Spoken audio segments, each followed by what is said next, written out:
Ako po, si Neroso Copal. Copal is my name, security is my game. Ikalawang anibersaryo na mula nang tumama ang pinakamalakas na bagyo sa kasaysayan. Pero mukhang ang mas malaking dilubyo ay ang gobyernong napaka-inkompetente at napakabagal. 2 taon nang nagtitiis at namubuhay sa mga mainit at masisikip na bunkhouse ang mga survivors. Mga bunkhouse na maututan lang, liliparin na ang rehabilitation effort. Mukhang wala nang ang sistema, wala pang malasakit. Pakinggan nga natin ang dahilan ng mabagal na pag-usad ng rehabilitation effort. We found our reconstruction efforts stymied by a whole set of serious policy and implementation issues. These include policies on procurement and land acquisition and the many required permits and the clearances needed to start certain projects.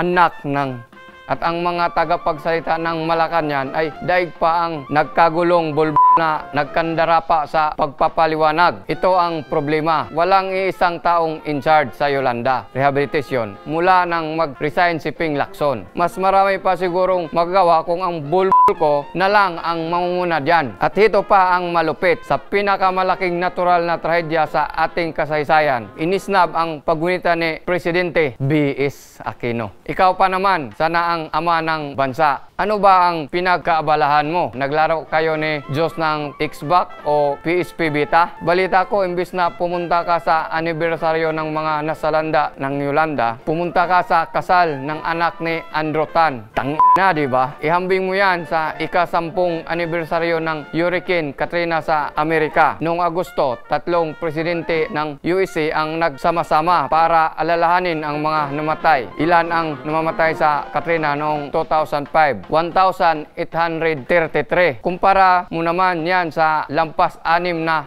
pinatay ni Yolanda. Iwan ko, sumuko na ako sa gobernong ito. Bullshit na malagkit. Babaliin ko na lang ang mga salitang ginamit noon ng gusto ngayong pumalit. Doon sa presidente, wala namang kakayanang mamuno. Wala pang malasakit. I am Copal. He is an Aquino. He is a Copal.